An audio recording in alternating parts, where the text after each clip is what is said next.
para ir arrancando, aviso, tengo que actualizar la grilla de Excel, estuve viendo y tengo algunas dudas, así que después la actualizo bien de lo que yo tengo anotado, porque hay cosas que no llegué a anotar o se me pasaron, y la vuelvo a mandar, así se chequean por si a alguien falta subirse a las presentaciones o si hay algún detalle para ajustar, ¿está bien? Quería avisarles eso.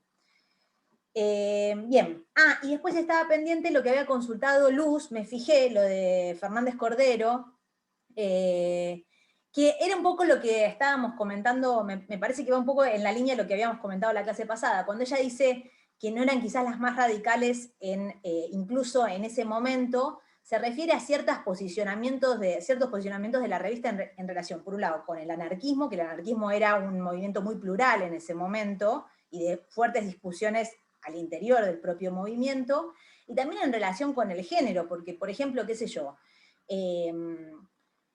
todo lo que tiene que ver con las políticas sexuales de la revista desde el punto de vista de género, hay un montón de cosas que son muy de avanzada y hay otras que no necesariamente. Toda la idea de que la mujer se convierte en carne, por ejemplo, está muy atravesada por una idea más bien tradicional de lo que se piensa como deseo sexual, pero es lógico por el contexto de producción de esa revista. En ese sentido me parece que lo está diciendo Fernández Cordero.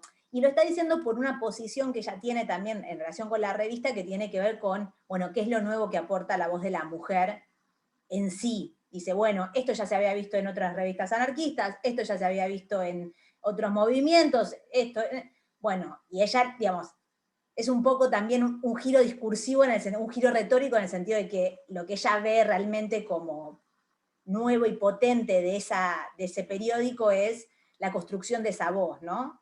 En ese sentido, entiendo yo ese final de la primera parte del capítulo con lo que inmediatamente va después comentar en relación con la revista. No sé si queda claro, Luz. Sí, genial. Gracias.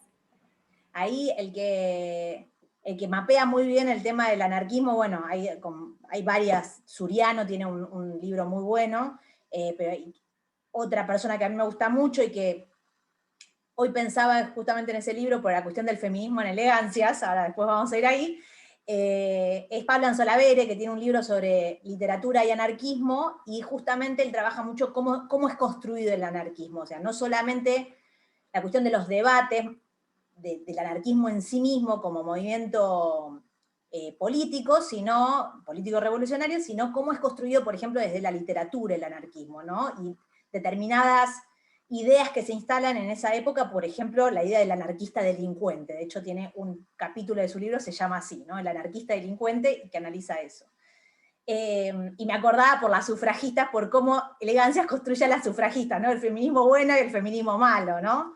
Que es algo muy típico de los movimientos en ebullición, en pleno, digamos, en ebullición en un momento en una sociedad y muy revolucionarios en sus planteos, ¿no? Hacer puedo pensar en millones de ejemplos, pero no me voy a meter en ejemplos específicos, pero la idea de el bueno y el malo, ¿no? La versión buena y la versión mala de lo mismo, ¿no? Bueno, eso va a pasar mucho con el feminismo a principios del siglo XX. Bueno, vamos, si no hay ninguna otra consulta, duda, vamos entonces a arrancar con Búcaro, ¿no? A ver, esperen que yo ya estoy mareada. ¿Quién tenía Búcaro? Ahí está, yo. Guillermina. No me acordaba si era Clara o Guillermina. Me confundo, las mato. Bien. Guillermina tenía Búcaro, no sé, ¿preparaste una presentación o presentación oral? ¿Querés que te pase el host? No, punteé. Genial. Punteé algunas cosas. No. Dale, perfecto. Bueno, vamos entonces con Búcaro Americano. Contanos qué estuviste leyendo, qué miraste, qué te interesó. Bueno, bueno, ya les había contado, yo vengo de historia del arte y de artes visuales, entonces como que todo el acercamiento a las revistas y periódicos de esta época es como todo un gran descubrimiento. pero estuve viendo los que nos mandaste vos de Búcaro Americano, y bueno, o sea, el subtítulo es Periódico de las Familias, y fue fundado y dirigido por Clorinda Mato de Turner, que es una escritora peruana, y funcionó hasta tengo por acá, se publicaron 63 números con tendencia mensual o bimensual, tuvo una pausa en el medio, y siguió hasta, no encuentro, pero creo que 1906. No me equivoco. 1909. 1909 porque es el año 1909. que se muere Mato. El periódico se muere con ella.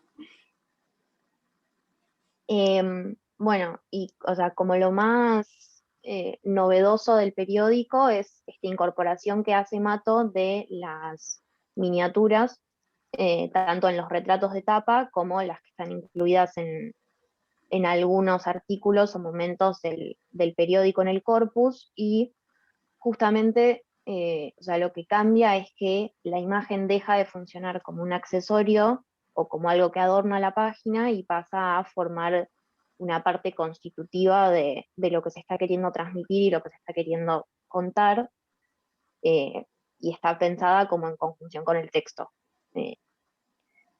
Y también incorpora como esto de que le da un aspecto moderno al periódico a la publicación, porque no solo usa grabados, sino que también usa fotografías representadas en las miniaturas, que era como de las pioneras en utilizar esas cosas en el mismo momento que estaba en auge Caras y Caretas y la otra y otra publicación que también usaba lo visual. Pero bueno, la tapa es un diseño, como veíamos la clase pasada, también como con va en la clase grabada, ese como decoración y friso, y va variando el retrato de la persona a la que se va a hablar.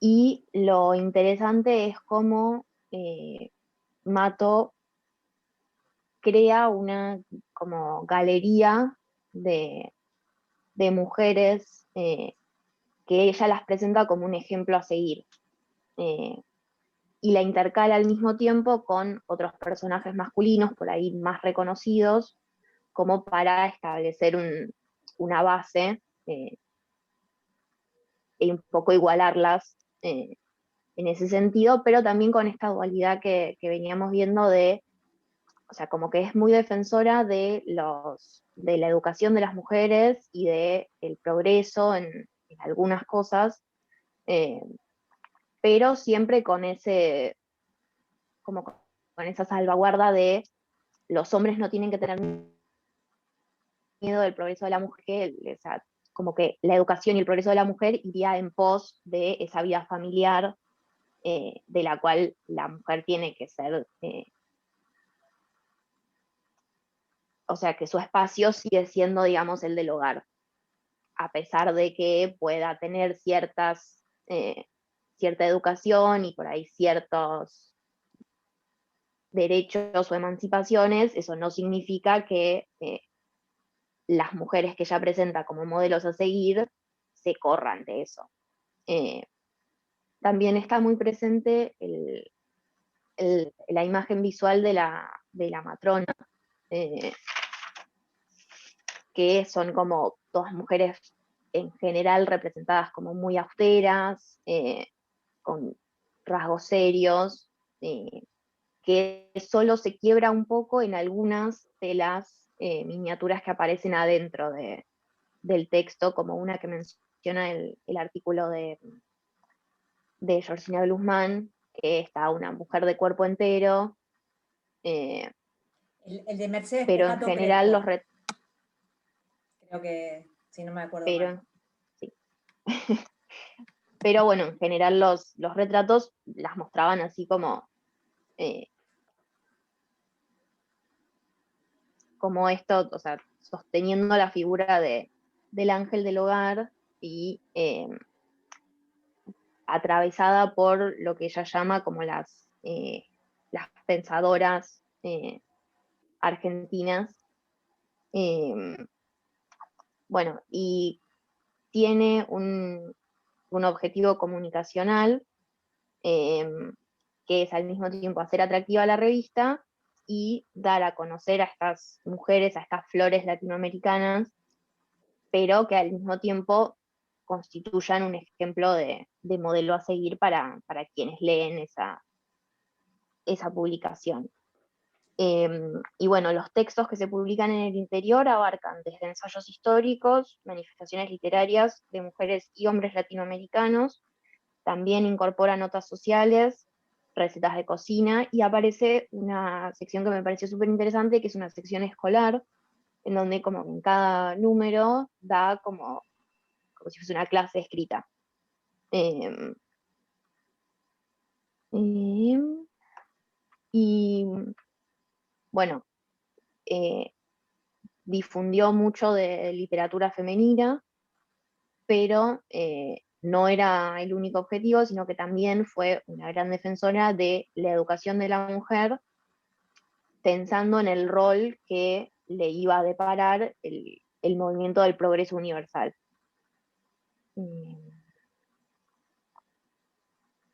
Entonces, como que a pesar de esta defensa del progreso, se seguía sosteniendo los roles habituales de las mujeres como madres y esposas. Como en varias partes lo dice como que ese es el rol natural de la mujer y que no es algo que le resulta difícil, porque son roles que ya vienen Me río porque Mato no tuvo preestablecidos. hijos y enviudó joven, ¿no? O sea que es muy fácil decirlo cuando no te toca. Pero bueno, ahora vamos a ir un poco a la historia de Mato.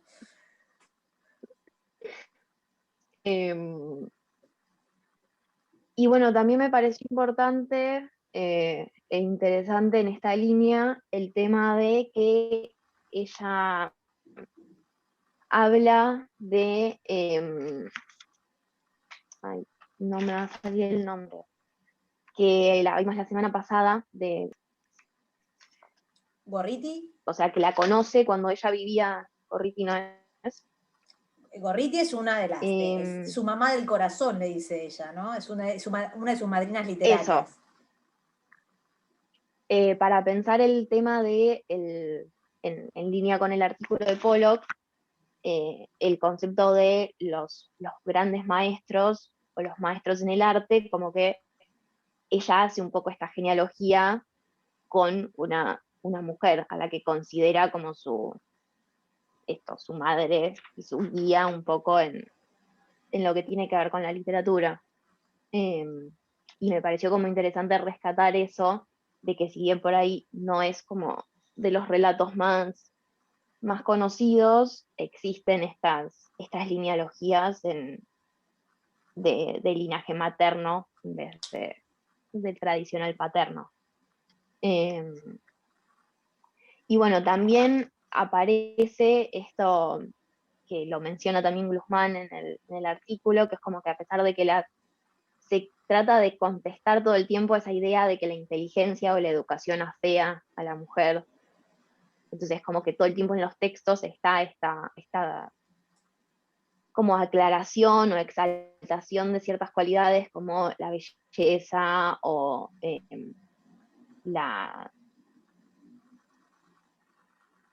sí, esto, o sea, como la nobleza y la inteligencia como características positivas y que a pesar de que sea una mujer letrada o que trabaja, escriba, como que igualmente sigue conservando esos rasgos de gracia y belleza, y etc. Y bueno, también, si bien aparece una sección de moda y ciertos comentarios por ahí como más frívolos, que contrastan con esa imagen de autoridad que muestra en las miniaturas, está como la advertencia de que tiene que ser consultado con el esposo o el padre, entonces como que de nuevo como tensionando esa esa apertura al mundo, pero que al mismo tiempo tiene que ser como consultada y tener una aprobación previa por parte del varón, digamos, que esté a cargo de esa persona. Y bueno, creo que eso.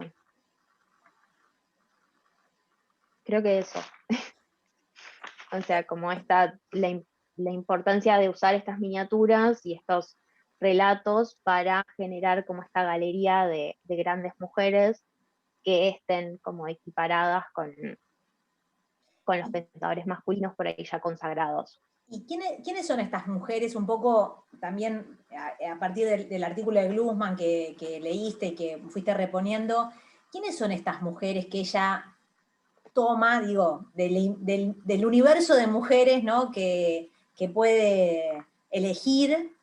¿A quiénes elige en las tapas, ¿no? Un poco a partir de lo que reconstruyen Glusman y Ariza y también de lo que pudiste ver vos en las miniaturas.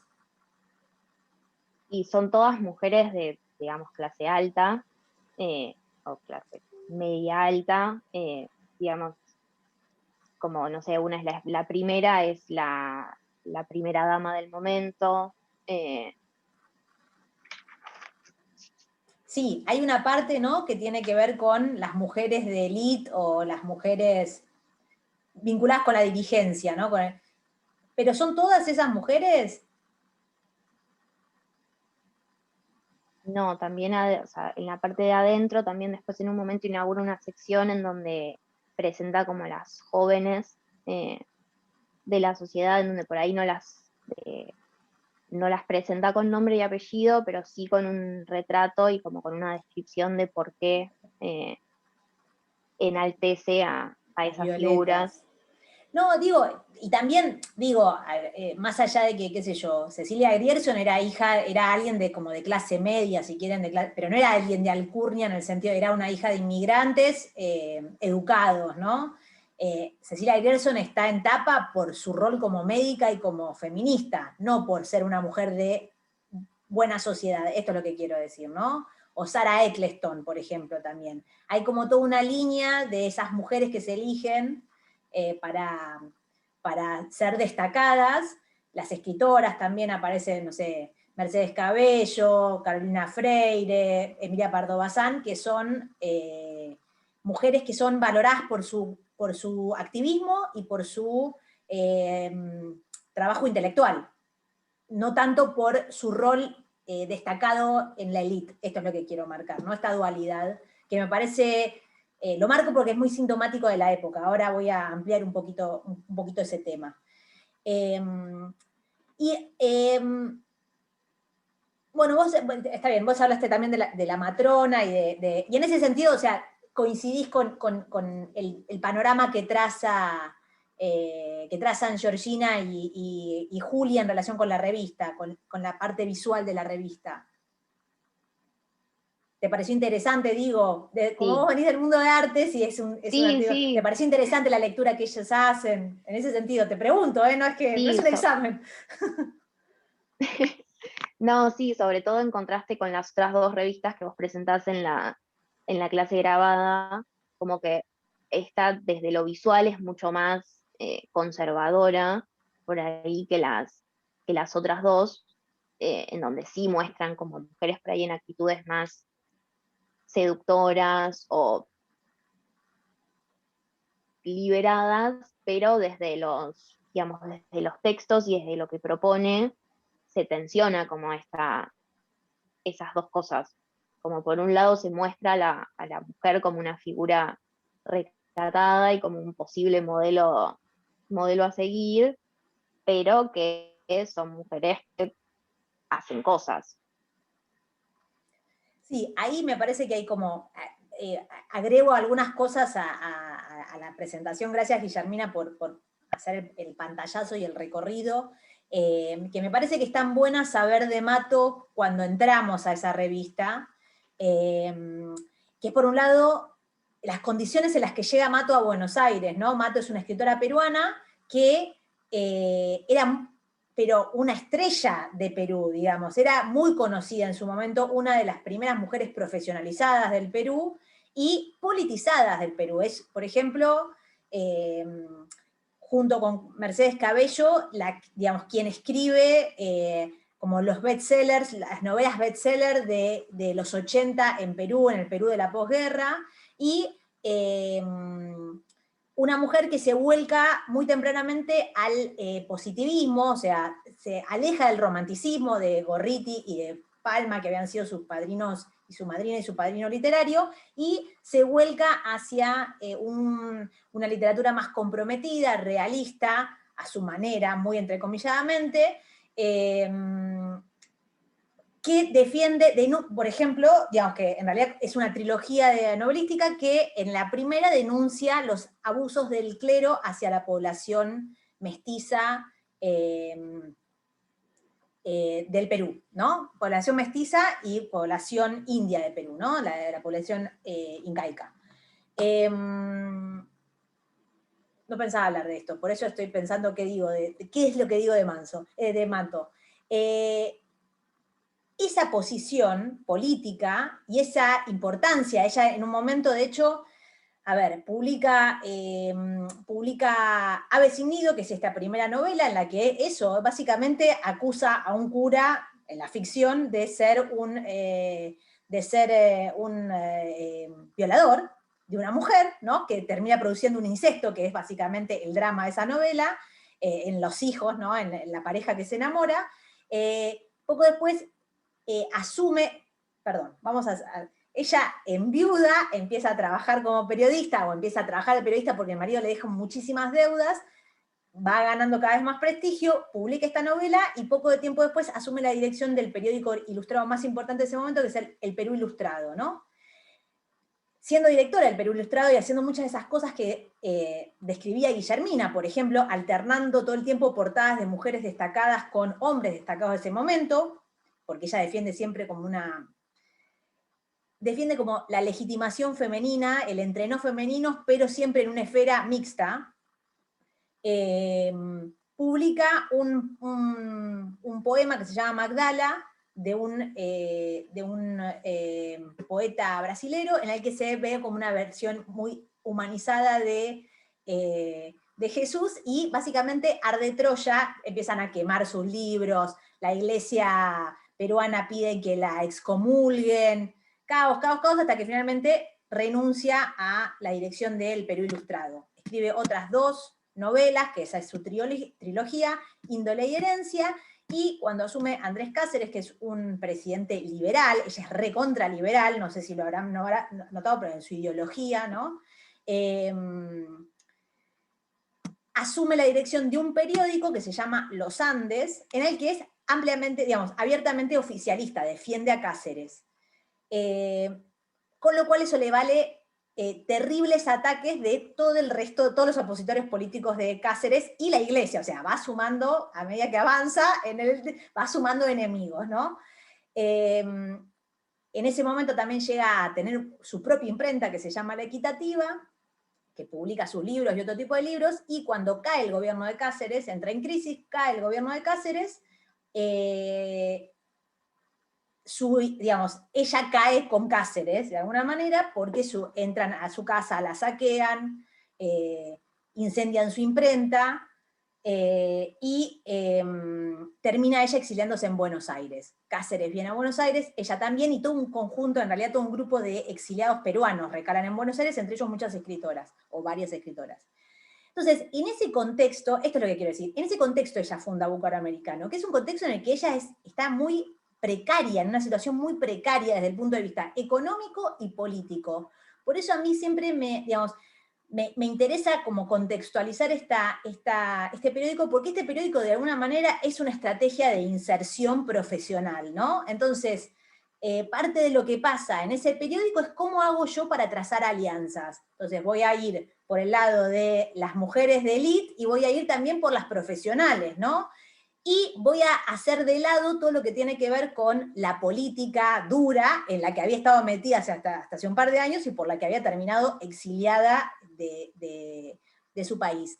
Por eso a mí siempre me parece como muy interesante ver cómo ella baja el tono de de ciertas ideas que tenía en Perú, y digamos, cómo la migración y el exilio y la violencia política hacen que ella se reacomode ante un nuevo escenario y trate de desplegar nuevas estrategias. Entre ellas, darle mucha más importancia en su proyecto a la defensa de la profesionalización femenina o del asociacionismo femenino, que es algo que ella percibe que está muy en ebullición en Buenos Aires en ese momento, y relegar otras cuestiones que le habían traído muchos problemas en el pasado y que también ella tampoco ve mucho espacio para ella en el contexto argentino, ¿no? O sea, me parece como muy hábil por parte de ella, ¿no?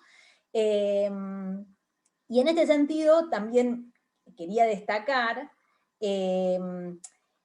esta idea que aparece, que es muy de época, muy del entresiglos, y que después, a medida que avance la primera década del siglo XX se va a ir resquebrajando, y ahora vamos a ir, ¿no? Vamos a terminar con elegancias, que tiene que ver con el feminismo, ¿no? Y las asociaciones de mujeres, que es un fenómeno que, de nuevo, ¿no? Entra en ebullición a finales del siglo XIX, en esa década del 90, por todas las razones que yo comentaba en la clase grabada. Podríamos decir que el fenómeno que nuclea o que condensa toda esa ebullición asociacionista, hay un montón de asociaciones. Si ustedes ven la revista, por ejemplo, está lleno de asociaciones todo el tiempo, congresos, actividad de acá, conferencia de allá, es como un momento en el que hay mucha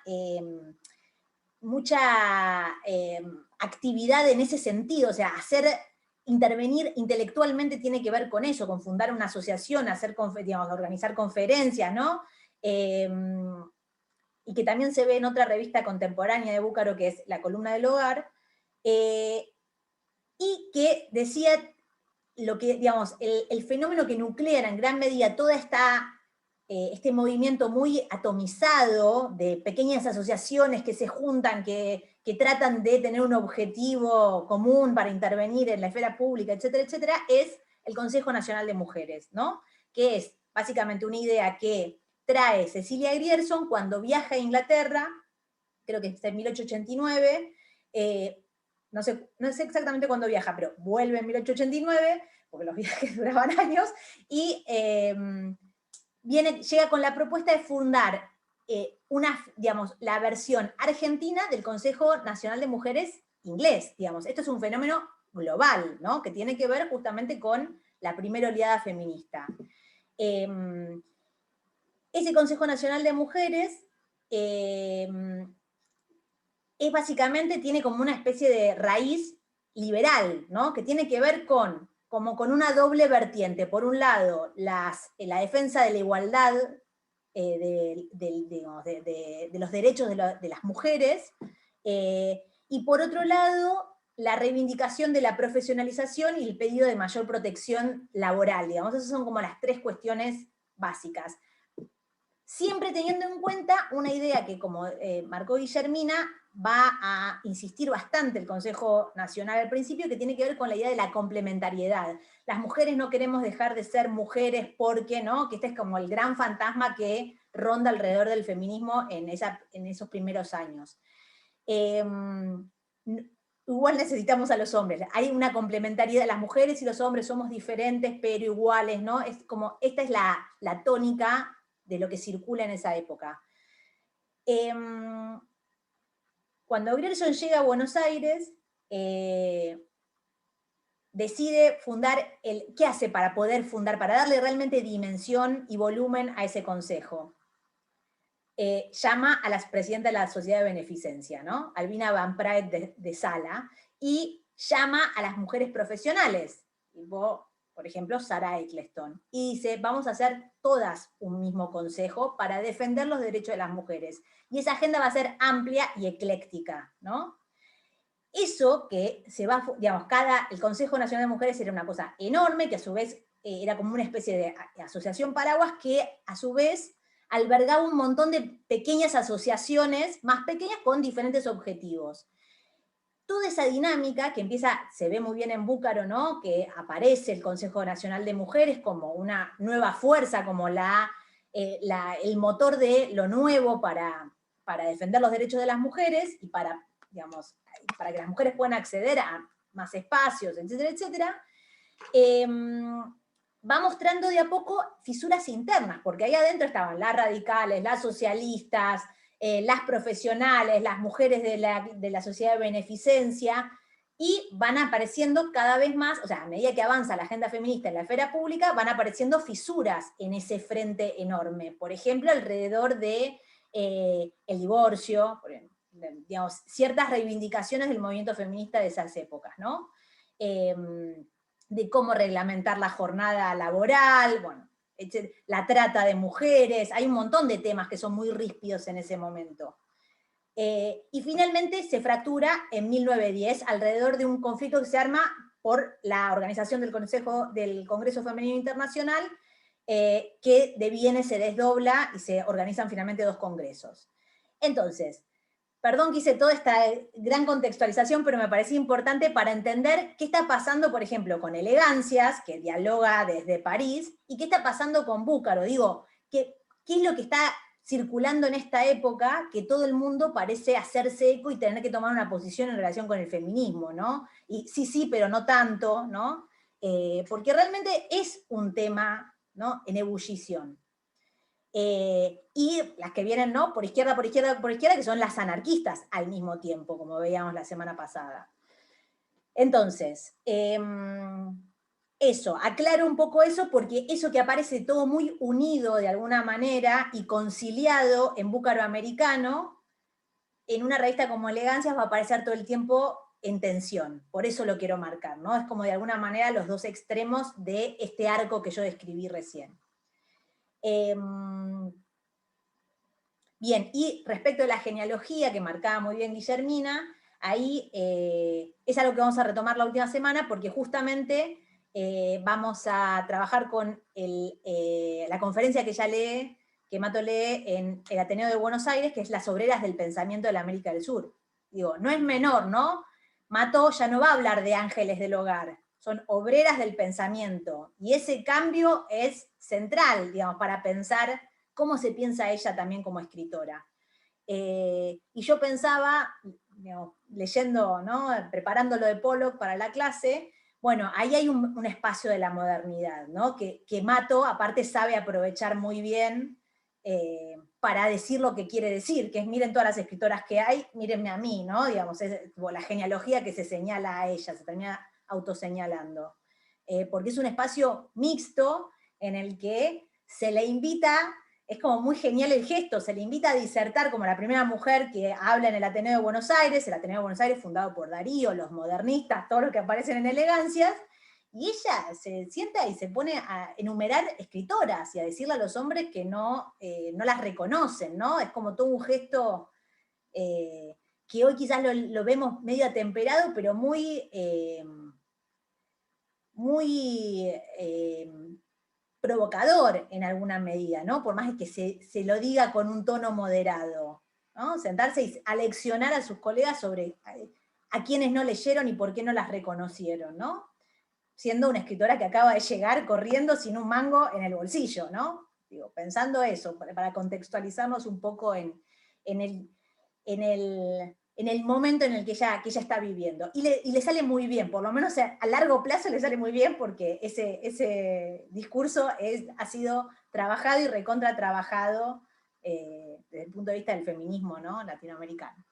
Así que bueno, es un poco para terminar con el pantallazo de Mato, y no me quiero pasar de tiempo, así que ahí ya creo que, no sé si alguien tiene algún comentario, alguna consulta sobre Búcaro.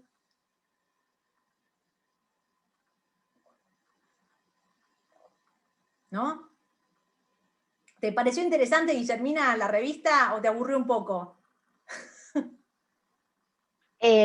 Los textos en general un poco me aburren.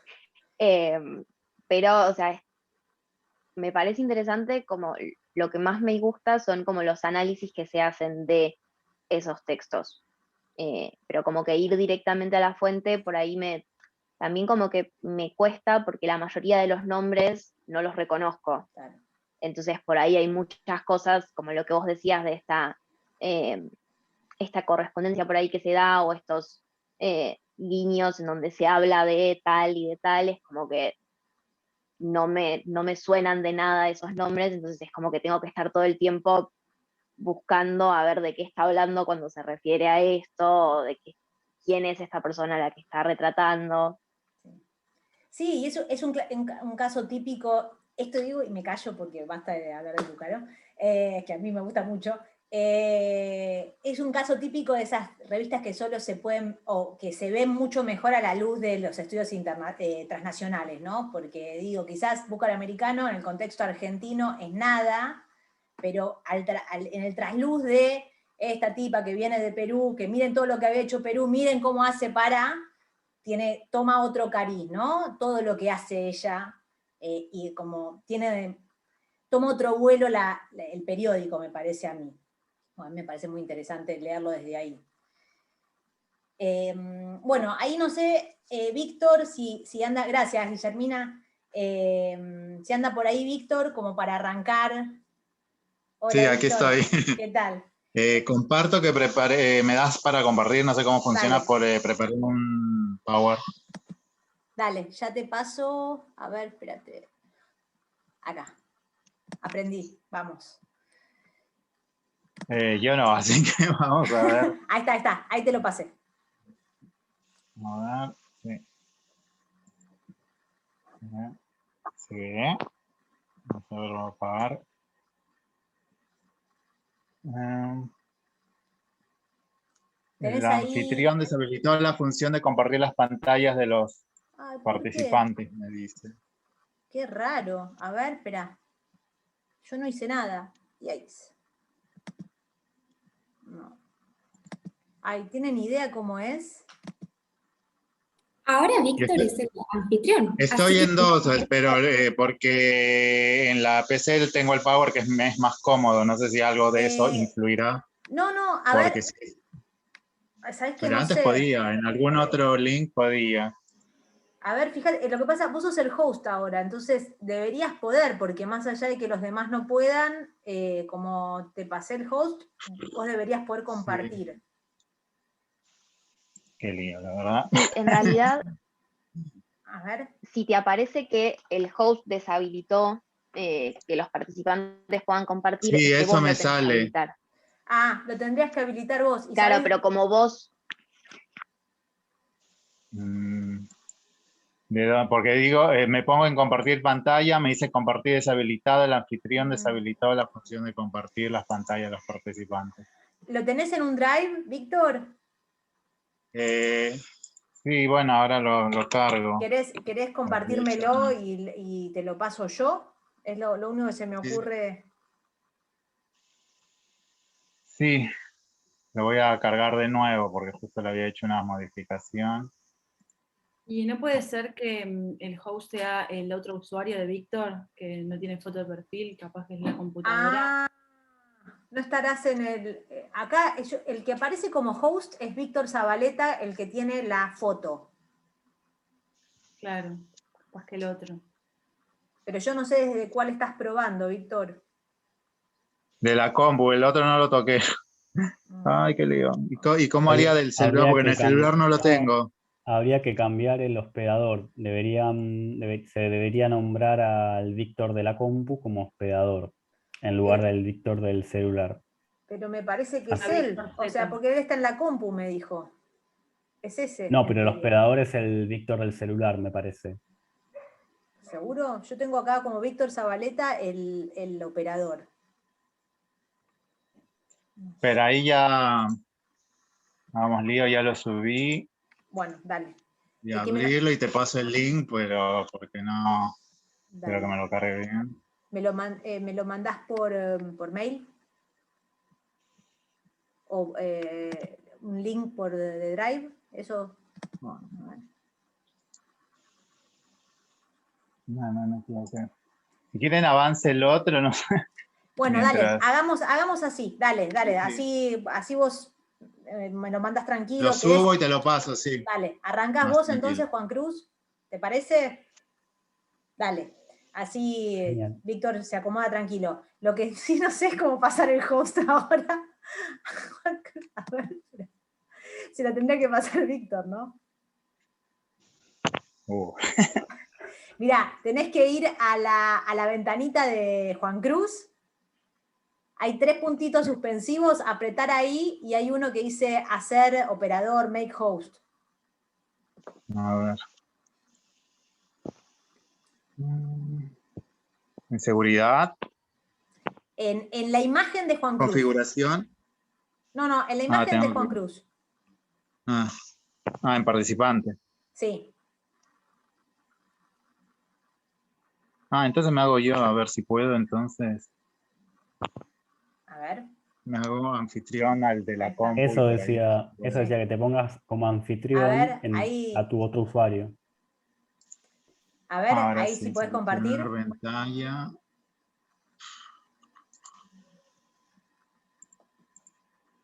Ahí vamos. Bueno.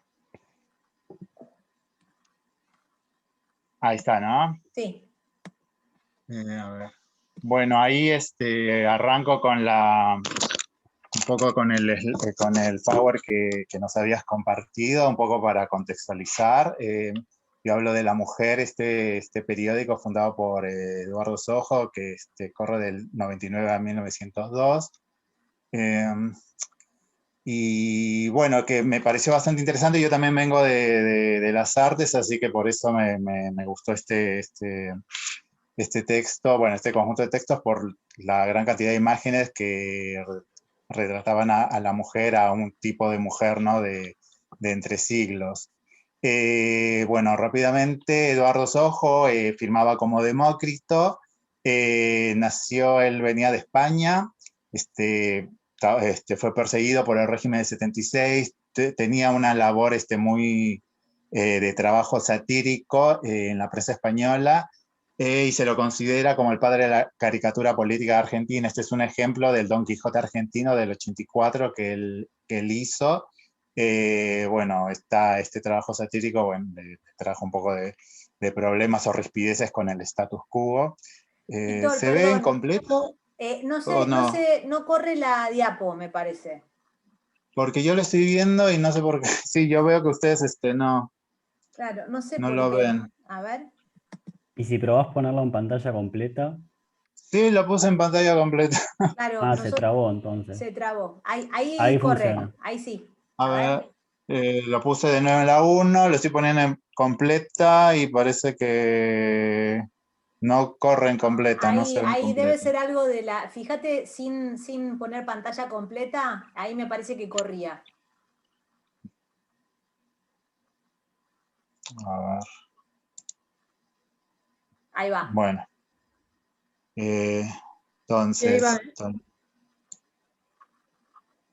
ahora sí, bueno, este Sojo, Eduardo Sojo decía de Demócrito, que firmaba como Demócrito, y bueno, había trabajado haciendo prensa satírica, ¿no? En España a fines del siglo XIX, y luego llega hasta Argentina, donde va a trabajar con las caricaturas también como un recurso satírico. Son unos cuantos números de La Mujer, de este álbum, ¿cómo se llama? Hice una breve selección, voy a correr un poco para no demorar tanto. Me interesó estos elementos característicos, me basé también en tu texto, María, el del sexo vende, donde, bueno, se habla que esta mostración, en este diario, se habla de la mostración del cuerpo femenino.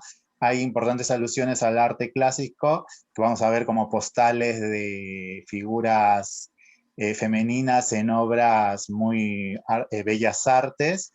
También hay juegos de insinuación y sobreentendidos de la sátira, mucho también como avisos de venta de bienes de consumo, que también me sorprendió, me llamó mucho la atención porque era como abundante, al menos en los primeros números, esta sección de clasificado o de avisos en todo caso, y todo se combina con sexualidad, jocosidad, hay un sentido lúdico para jugar con esta imagen. Este es el primer número donde vemos que está como las chicas de las portadas, podríamos pensarlo en términos contemporáneos. El formato magazine es muy novedoso. Yo rescato en un principio, bueno, desde el título mismo, que como que se forma junto Demócrito venía del mundo de la publicidad, entonces podemos rastrear elementos de la publicidad, como el trabajo de la L, donde por ahí se van a ver una figurita tipo una mujer, parece una hada muy chiquitita, que puede funcionar como un isotipo, junto al título que es un logotipo, ¿no? Entonces construye esta imagen, la carátula va a trabajar, al menos en una primera etapa, en este estilo, en este formato, bueno, va a ayudar en cierta forma a una identidad, ¿no? Esta revista álbum, como se le conoce, tiene una sintonía con una modernización de lo que sería la prensa, con el uso de imágenes, publicidades también, y como se va viendo bueno, en el texto y con las lecturas, que no, se apunta a un público variado. Por ahí leía que Demócrito estaba como un poco endeudado, entonces necesitaba vender lo más que se pueda esta revista. Entonces como que se apuntaba a todo el mundo, y por ahí justamente en ese todo público, uno podría verlo también pensándolo ahora, que mucha horca poco aprieta, entonces como que ese lenguaje, esa definición de un público objetivo se va perdiendo un poco, ¿no? Bueno, y el objetivo principal era como que disputarle un público a Caras y Caretas, que era como la publicación principal en este periodo. Rescaté lo que mencioné, estas nuevas formas de diseñar, dibujar a la mujer, de mostrarla, de representarla. Hay figuras de mujer en poses relajadas y femeninas, muy descontracturadas, incluso sensuales, muy ligada, bueno, podríamos pensarla con el arte clásico, ¿no? Grecolatino, estos los encajes, las ropas más sexy, más atrevidas, y donde se veían las formas, las siluetas de esta mujer, ¿sí? Que también tiene mucha relación con el modelo actual de belleza, delgada, blanca, linda, etcétera, ¿no? Pero bueno, también toma distancia de las representaciones de esta mujer más que sería, que se daría en otras publicaciones previas y posteriores, de mujeres más contenidas, un poco más, menos liberales, entre comillas, ¿no? Más recatadas para el espíritu de la época. Donde, bueno, en las imágenes de esta revista La Mujer, se dan más, inclusive esta misma mujer seduce a la cámara, o está sorprendida, está como más descontracturada también. Da la presencia de ilustraciones satíricas también, y consejos. Todo lo que me llamaba la atención cuando en un primer momento estaba viendo a quién se dirigiría esta publicación, porque veía estos consejos dirigidos a lectores masculinos, porque había, por ejemplo, cásate con la que sea más pobre y más gastadora, y decía, esto no lo decía una mujer, o sea, la revista no es solamente para mujeres, ¿no? Y hay como burlas hacia el sexo femenino. El número 2 también, las carátulas, las portadas van a representar a las provincias argentinas. En un principio fue, creo que Argentina, esta es la capital federal, y bueno, ven que al costado están las secciones, ¿no? Todo esto va a ir dándole un poco de un ordenamiento. Bueno, las imágenes femeninas, esto me parece interesante, se muestran desnudas o descubiertas, ya no con un sentido por ahí alegórico tipo Revolución Francesa, donde estaba, bueno, una mujer mostrando los pechos, ¿no? Pero con otro sentido por ahí más combativo, sino que acá, más que nada, se la usaba, a la mujer se la objetivaba para seducir al comprador, ¿no? Entonces, bueno, las preguntas, ¿quién compraba? ¿Quién leía? A quién realmente estaba dirigida la mujer, estos cuerpos erotizados solo eran para el lector masculino, justamente cómo se podía pensar ahora actualmente con fines comerciales, cómo se podía pensar un tipo de publicación así, ¿no? Recordemos el contexto, muchos hombres que venían a hacer la Argentina, ¿no?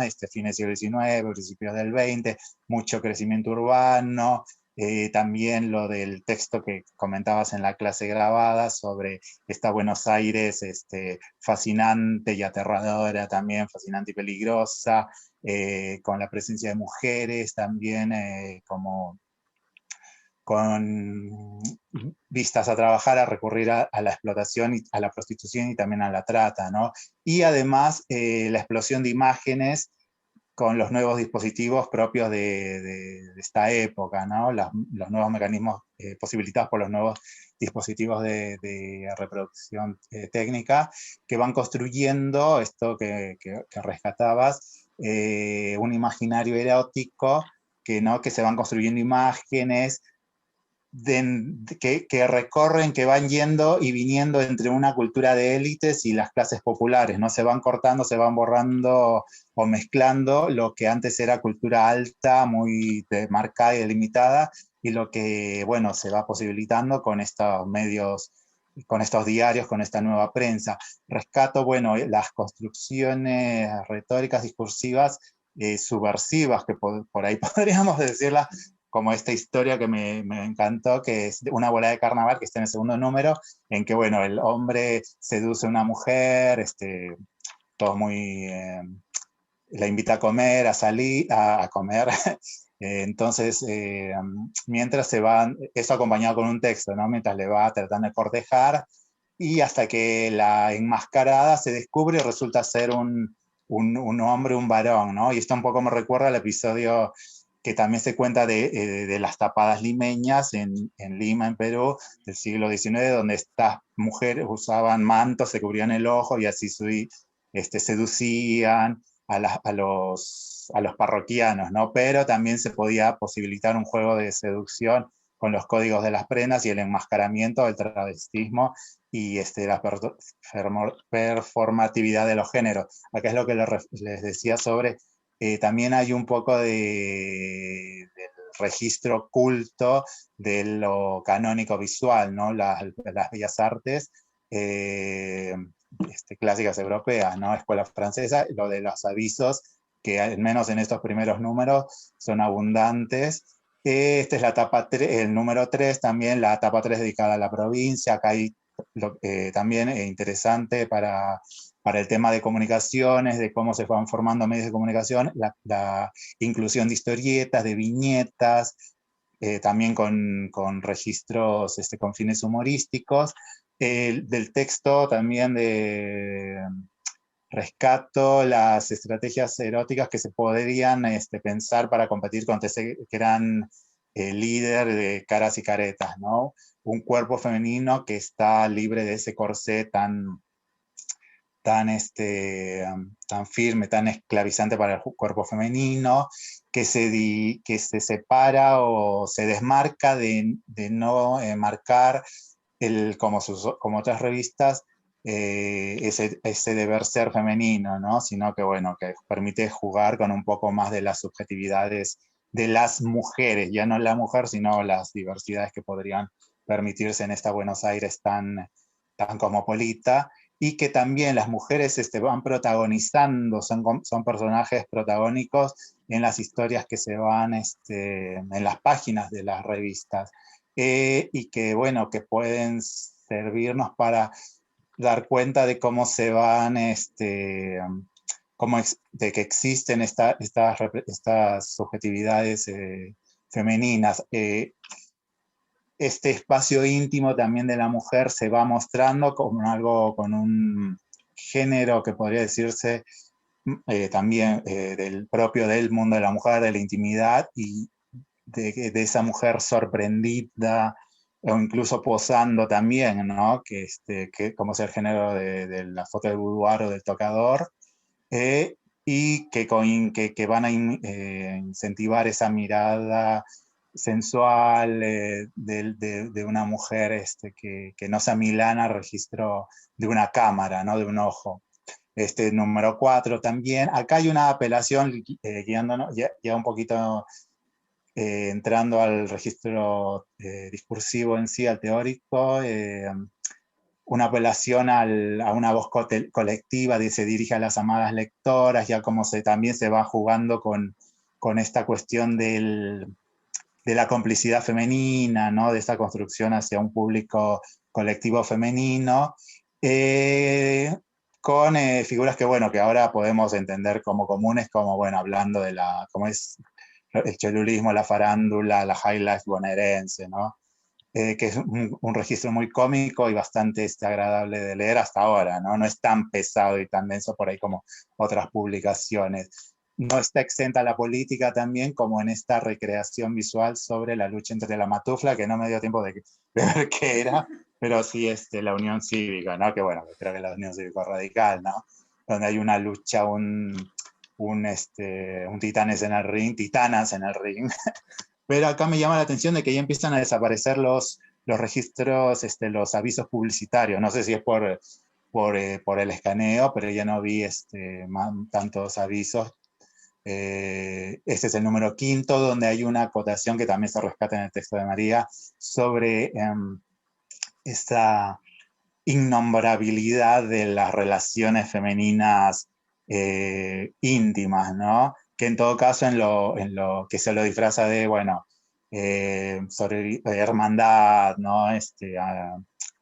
Lazos, lazos que se pueden dar entre las mujeres, que son peligrosos, que serían peligrosos si el hombre no las atiende todo, entre comillas, como es debido, ¿no? O sea, que el hombre tiene que atender bien a las mujeres para que ellas no se vean tentadas a probar el cariño en estos seres iguales a ellas, que bueno, ¿no?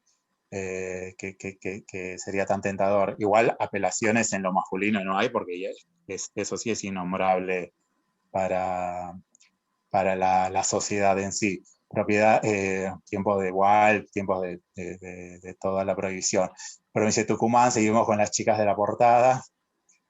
Cuentos originales acá, hablaban algo, creo que era sobre el voyeurismo. Hay muchas cuestiones sociales que se van retratadas en estas imágenes, que son bastante sorprendentes para la época. Números siguientes, Entre Ríos también, las mujeres muy sexy, muy sensuales, ¿no? Los pelos sueltos. Y bueno, acá junto con el escudo, ¿no? Por ahí podrían pensarse de que ligar una imagen así de mujer con lo institucional, con el escudo de una provincia, podría ser hasta chocante y penado, ¿no? Me interesó también, volviendo al tema de las ropas, de las vestimentas, el uso de estos, de ropas pensadas socialmente como masculinas por mujeres, ¿no? Al número siguiente, esto sigue dentro acá ya empieza a cambiarse los registros también, el cambio de la imagen, de esta imagen y de esta estructura, por ahí va a empezar a ir variando, pero bueno, todavía se mantienen estos precursores de las fotonovelas, podríamos pensarlos ahora.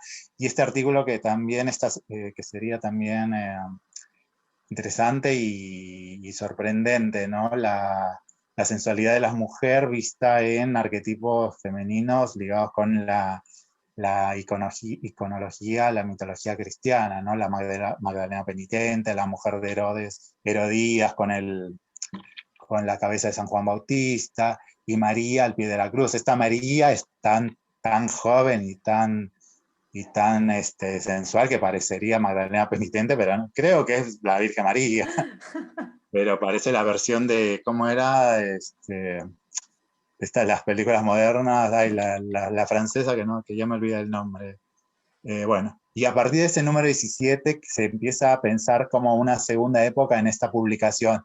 Vean que la estructura, al menos el logotipo cambia un poco, ya no está estas mujeres sensual, sino que hay como ya más dibujos ligados justamente a los arabescos, lo llamo así rápidamente, más grecolactinos, ¿no? Una mujer mitológica con cola de sirena, acá hay 1 y 2. Acá hay una mujer con paraguas que la verdad que no entiendo por qué está. Pero bueno. Y lo principal es que cambia la mujer de tapa, ¿no? Ya no están estas mujeres símbolo, modelo, casi vedettes, sino que ya son mujeres históricas y plenas, y justamente por eso no se podría andar con el atrevimiento de sensualizar a las mujeres de la patria, ¿no? Entonces ya toman una estética, una postura más de figurita de álbum, escolar, mucho más rígida, de justamente Remedios Escalada de San Martín, la esposa del Libertador. Los textos, bueno, surgieron, estos números aparecen en homenaje a las mujeres que colaboraron con la Revolución de Mayo, justamente. Vean, yo le puse las líneas de estas naranjas un poco para ver la retícula, está un poco más rígida, más de estampita, se desensualiza y se pone un poco más a nivel incluso de manual escolar, ¿no? La retícula se pone más rígida, y bueno, los códigos, las poses, un poco ligándolo con el texto de Molloy también, ¿no? Se transforma, esto ya tiene un aspecto incluso más retratístico y cero intención de ir más allá.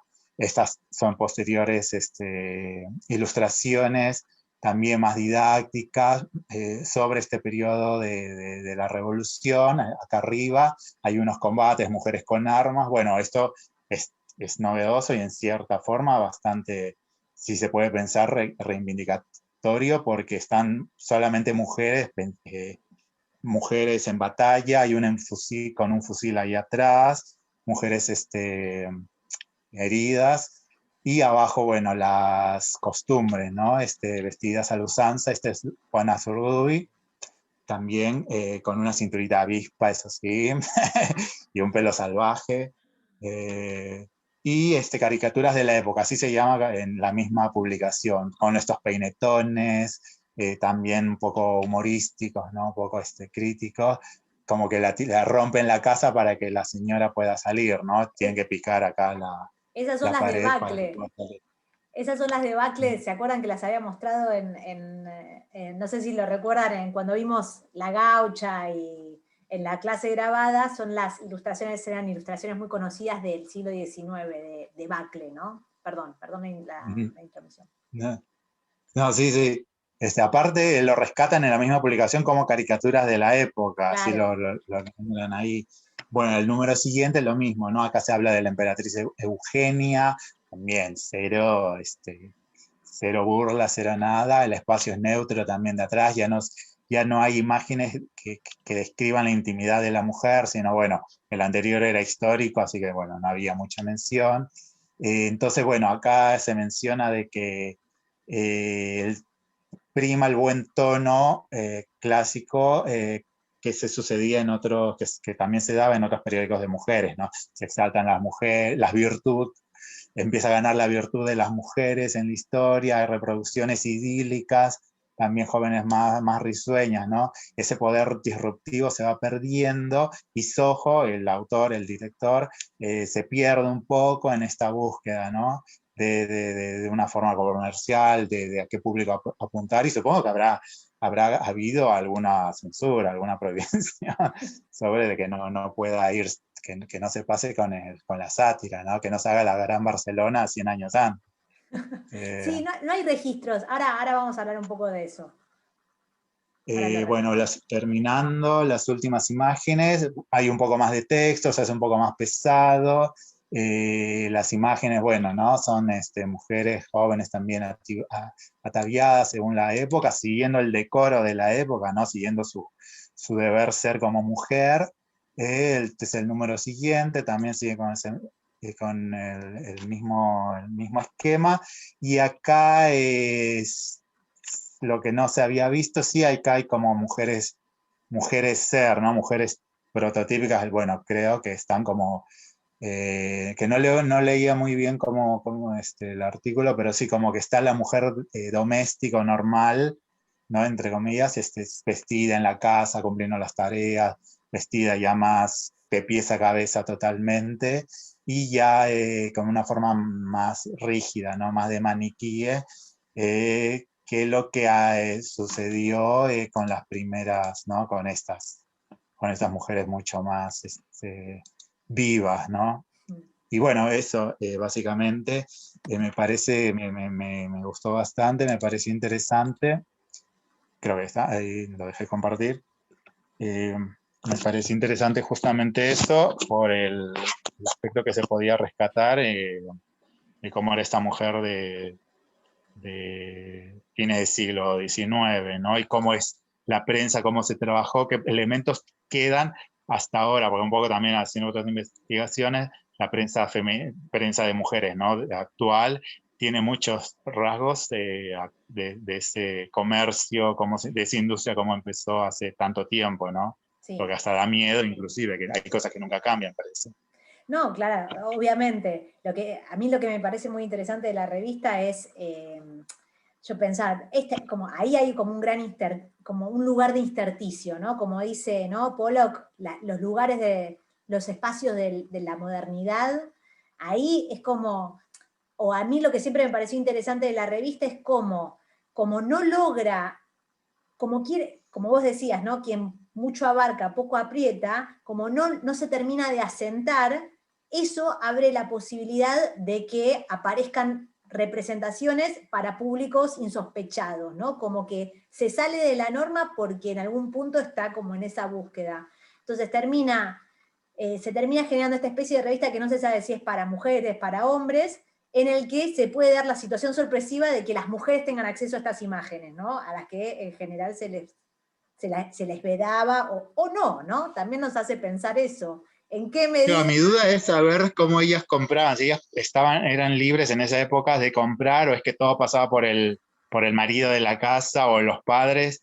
No es que ella podía las mujeres podían ir al kiosco a comprar, ¿no?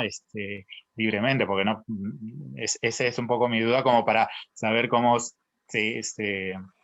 en este caso se diseñaba ese discurso. Las otras revistas sí eran más deber ser, ¿no? Claro, ahí hay algo, sí, muy, digamos, como importante para marcar, que vos decías, bueno, no sé cómo no pasó la censura, o la deben haber censurado esta revista, que por otro lado es una revista que está muy poco trabajada, porque justamente como que no encaja en ningún lado, entonces como no encaja, se queda como afuera de las diferentes líneas de trabajo. Yo de hecho, me voy a la anécdota, inevitablemente, pero para mí era como, yo no la encontraba por ningún lado, era como una obsesión personal, porque Néstor Ausa, ese investigador, ese historiador que les comenté hace varias clases, en un momento, en el libro que les compartí por Drive, dice, bueno, está describiendo como las revistas de entre siglos, y dice, bueno, está la mujer de Soho, que en realidad dice que es para mujeres, pero no es para mujeres porque en realidad es picaresca, no sabe definirla, y dice como Soho miente, y a mí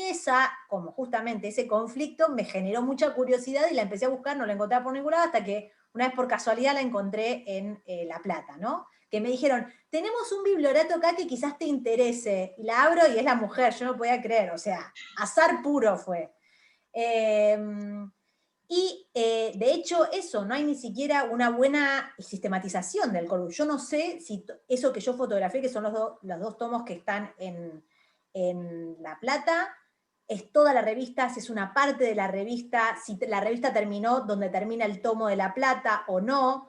Nadie, digamos, todos los que trabajaron la revista, que son pocos, Geraldine Rogers, Malosetti Costa, por otro lado, tampoco lo terminan de aclarar, con lo cual me llama la atención lo de los avisos, perdóneme, que es de donde vendría el pago importante, ¿no? Sí, una igual, revista, un producto sin avisos, salvo que sea suscripciones, no sé.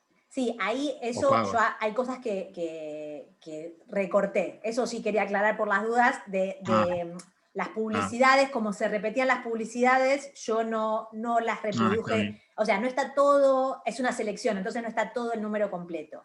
Pero eso que vos marcaste muy bien de cómo va evolucionando la revista, o sea, cómo va cambiando, cómo cambia el propio estilo de Soho, ¿no? Que es muy satírico al principio, que está muy relacionado con Don Quijote, a esta revista más tradicional, eso está muy bien descrito y como es así como pasa en la revista, ¿no? En el corpus completo. Ahí había un comentario, una cosa, y veo el comentario. Me parece que parte de por qué pasa por abajo hasta donde yo sé nunca fue censurada esta revista, y me parece que la razón en gran medida es porque la sátira, o sea, usa al principio todas las convenciones de la sátira, Y justamente si hay algo que podemos ver a través de los trabajos de Claudia Román, por ejemplo, es que en la sátira política, en el mundo de la sátira política, se podía decir todo y se podía ilustrar todo. Como vos decías, en el mundo de la alegoría política se puede poner mujeres con los pechos desnudos, ¿no? Porque se asume que todo eso es un como sí, es una ficción, tiene otras convenciones y otras reglas morales incluso en su código de lectura, y se asume que las mujeres no la leen cuando Claudia Román ha probado que sí las leen, ¿no? Sí leían la prensa satírica las mujeres en el siglo XIX. Entonces, para mí, parte de por qué esta revista puede existir en esa inestabilidad de que no sabemos a quién está dirigida, qué son esas mujeres, tiene que ver con, como vos bien marcabas, con, por un lado, la identificación con el mundo de la sátira política, pero al mismo tiempo el corrimiento de ese lugar. Esa es como la novedad y lo que produce tanta, tanta fisura o tanta fricción en relación con estos lectores potenciales y los temas que presenta. Pero yo creo que es eso, que tiene que ver con que, si zafó de la censura, tiene que ver sobre todo con que en un principio se la asocia con el mundo satírico, y el mundo satírico tiene otras libertades en sus convenciones de representación visual, ¿no? En su visualidad. Muy distintas a, no sé, Florinda Amato, que siendo esto, ¿no? Una escritora exiliada, ni a palos podía, nada de todo esto, ¿no?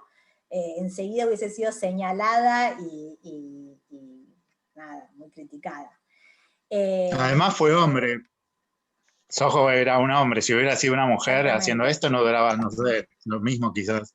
Bueno, ahí también, totalmente, ahí también hay algo re interesante para rastrear, que yo, de nuevo, me faltan datos y yo nunca pude terminar de, no sé, para futuras investigaciones, que es, en un momento él se va a Uruguay, él viaja un montón, esto que vos decís también es re importante, él quiere vender, digamos, hay otra idea de publicista detrás de estos tipos de proyectos. Él se va y quien se hace cargo de la revista es su segunda esposa. Entonces, yo lo que no sé, y esa es como toda una pregunta que le podríamos hacer a la revista, es si ese cambio de estética se da antes o después, si es que porque lo asume la mujer o no. Si, digamos, eso es lo que yo nunca pude terminar de dilucidar porque me falta la colección completa. Entonces me cuesta mucho, y encima no están fechados los números, entonces me cuesta mucho ubicarlos en la cronología. Pero me parece que es una revista que abre un montón porque aparte pone en imagen y en un objeto, en un dispositivo, todo eso que describe, ¿no? Malosetti Costa en el arte. Eso es lo que me parece muy notable de la revista. Es un producto que aspira a un público masivo, de gran circulación, lleno de imágenes recontra sexualizadas que dan cuenta del imaginario de la época. Eso es lo que, qué sé yo, a mí me atrae mucho de una revista como La Mujer, ¿no?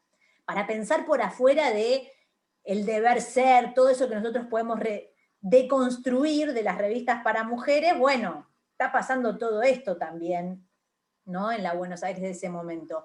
Y es interesante porque aparte la revista incorpora, no sé, menciona escritoras, digamos, incorpora figuras femeninas, o sea que le interesa incorporar ese mundo. No es solo una cuestión de la mujer objetivada, convertida en mercancía para, digamos, para deleite visual. Digamos, hay toda una construcción que tiene que ver con sacarla a las mujeres, digo, está la monja que se levanta la remera y tiene a Jesús que está en la clase grabada, que también es de la mujer, tiene que ver con tener otra concepción de la mujer, muy, bueno, Soho era recontra anticlerical y muy republicano, como decía Víctor, entonces tiene que ver con otra concepción de la mujer. Digo, esto no es solo un objeto de erotización, sino que hay otros roles que se están jugando en esas páginas, me parece a mí. Bueno, ahí decían, claro, también... Artistas también. ¿Cómo? Mujeres artistas. Mujeres artistas.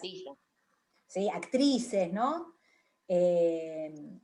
Digo, y cómo todos esos elementos de la sátira clásica, por ejemplo, el travestismo, la confusión de identidades, el homoerotismo, se pueden refuncionar, digamos que son tópicos clásicos de la picaresca y de la sátira, o sea, refuncionalizan, me parece, en ese contexto, ¿no? Y pensando en este potencial público femenino. Bueno, ahí dicen, ¿no? Lo que dice Victoria, lo que decía, al llamarse La Mujer, no creo que haya sido una revista pensada inicialmente para los hombres también, ¿no? Ya que no me parece, ya que no me imagino que un hombre vaya a un kiosco y pida esta revista. Claro, bueno, esa es parte del enigma que ronda. Es verdad lo que dice Víctor, también está dirigida a los hombres. Al principio no se sabe bien a quién está dirigida la revista, y también se puede, por eso Ausa dice, es como un engaño. Soho dice que es para mujeres, pero en realidad es una revista erótica para hombres, ¿no? Así la lee Ausa en el 80. Yo creo que hoy... Es que porque hay artículos o consejos, ¿no? Muy fuertes para la mujer, o sea, muy fuertes y negativos hacia las mujeres, ¿no? Un poco tomándola como un sujeto inferior, bueno, como la idea de la época, ¿no? Que para que sea destinado a que la mujer lo compre para leer como eso, es como bastante raro, extraño, aún en esa época, digo. Por eso, No. eso me hacía ruido, digo. Pero me parece que ahí todo lo que se juega, digamos, todos los estereotipos digamos, de género que se ponen en funcionamiento para hacer humor, la suegra, el marido, la esposa, me parece que eso viene muy de nuevo, de la picaresca y de la sátira. Es algo que aparece también mucho en El Mosquito, por ejemplo, en el siglo XIX, ¿no? Que es la idea de criticar las costumbres y llevarlas al extremo, exagerarlas, para mostrar, con un objetivo de reforma social. Eso es como la definición de sátira. Un poco aparece, por ejemplo, como aparece en La Moda, de Albert salvando las distancias, ¿no? Me parece que en esa línea está. Lo que pasa es que está todo recontra subido de tono, o sea, es como todo llevado muy al extremo. Pero yo por eso siempre como que la ubico como una especie de, eso, es un satirista haciendo una revista que piensa que es para mujeres, pero no le termina de salir, ¿no? De alguna manera, como algo así. A mí me parece re interesante. Siempre que la vuelvo a ver, me re divierto, aparte viéndola, me parece espectacular. Pero bueno, buenísimo, Víctor. Me alegra que te haya gustado, porque es como un objeto poco conocido, que te haya parecido interesante, que te haya hecho nada. Que te haya Sí, a mí disparado. también un poco lo relacioné por el tema de la presencia de diversidades sexuales, como que, si bien obviamente no es que están, pero hay, ¿no? Esa imagen del travestismo fue como, wow. Sí, Y aparte todos los otros juegos que se permiten las mujeres fue como bastante importante como para tener antecedentes en la prensa, ¿no? Totalmente, sí. Esto. Sí, la verdad es que yo también, también es algo que a mí me interesa, porque tiene que ver con eso que se dice, ¿no? Que, bueno, cuando un tema no existe en la prensa, hasta X, y en realidad si empezás a rastrear, te tenés que salir un poco de las definiciones y de ¿no? Como del compartimento estanco, para ver que sí aparecen esas representaciones, esas inestabilidades en otro tipo de prensa todo el tiempo, que estaban ahí. Estoy totalmente de acuerdo. Bueno, vamos entonces. ¿Alguien quiere hacer algún comentario sobre La Mujer? No sé si la llegaron a ver, por lo menos, a ojear. Bueno, Yo un comentario muy breve, ¿puede ser? Sí. No, muy breve igual, por la presentación del compañero estuvo re interesante. A mí esta revista me pareció genial, me pareció súper atrapante. Estuve leyendo todo el corpus hasta ahora, con mucho trabajo, intentando hacerme espacios, y de todo lo que vine leyendo fue lo que más me sorprendió. Me parece muy interesante, también en función de haber leído tu artículo, profe, la tensión constante, el conflicto constante que hay todo el tiempo. Y esto, ¿no? Que muchas veces no se sabe, porque también hay palos hacia las mujeres, hay un montón de palos, y en torno a figuras como la fea o la suegra, pero también hay mucho para los hombres. O sea, la sátira como que habilita en ese sentido la crítica disparada para todos lados. Y me pareció lo más interesante, me pareció eso, cómo podía darse en un periódico así, que no se sabía muy bien para quién era el público objetivo, cómo se podían construir zonas nuevas donde uno dice, pero ¿y esto se mostraba en esa época? Y sí, efectivamente, bajo esa idea de que era un como si de la sátira, se podía hablar prácticamente de cualquier cosa, y cómo se satirizaban muchas cosas como, no sé, los bailes o las reuniones de salón. Hay un artículo muy corto, creo que en la 3 o en la 4, donde el que escribe está contando un baile que se hizo en la casa de una mujer, muy buena anfitriona, supuestamente, pero que al mismo tiempo era muy buena anfitriona, pero tan buena que descuidaba a los hijos. Entonces tenía 2 o 3 hijos y los descuidaba. Decía, los hijos sucios o algo así, pero relucientes como joyas siempre. Y se pone a describir las vestimentas o los vestidos de las otras mujeres, y los describe de una manera totalmente burlona. Dice, esta seda hermosa como la tela de los mosquiteros, este otro color de rana con enfermedades, una cosa así, ¿sí? Como, yo no lo podía creer, cuando lo leí a mí me pareció muy interesante. El matrimonio, que lo plantea en una parte como de trabajo no remunerado, claro, un diálogo de una mujer. Claro, son esas... Eso, me parece bárbaro. Bueno, me alegro mucho porque sí, bueno, yo por eso insisto tanto en el tema de, como otra de las obsesiones, de las zonas frívolas y del como sí y de la sátira, porque me parece que ahí hay un montón para rastrear, y que digo, está bien, no todos son la voz de la mujer, que digo, que dice muchas más cosas abiertamente, ¿no? Justamente en su construcción contestataria, pero hay un montón de zonas para rastrear. No son tan estancos los compartimentos, esto es lo que quiero decir, y hay mucho para leer a contrapelo, me parece, en la prensa en general, ¿no? Pero bueno, vamos a Juan Cruz, así no se queda sin tiempo, que es Elegancias, que sería como la última que nos toca de esta semana de cuerpos, que me parece que está bueno cerrar con Elegancias porque junta un poco, ¿no? Un montón de las cosas que comentamos en relación con Búcaro y con la mujer, y bueno, y agrega temas nuevos. Así que bueno, te escuchamos. El host querés, ¿no, Juan Cruz? Víctor, ¿vos se lo podrás pasar? Sí. Ahora soy yo, a ver. Tenés que apretar en la ventanita de Juan Cruz. El participante, sí, a él, ¿no?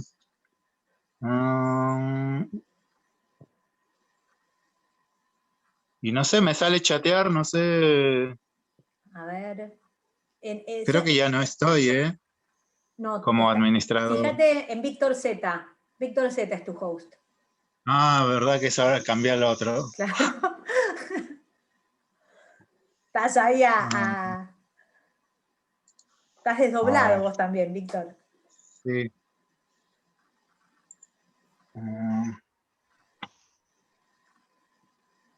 Bueno, y también está Claudia, aprovecho y les cuento, que se pudo sumar hoy, así que también trabajó Elegancias, así que después, bueno, después de la presentación de Juan Cruz, si ella quiere también comentar algo de su trabajo, la sumamos.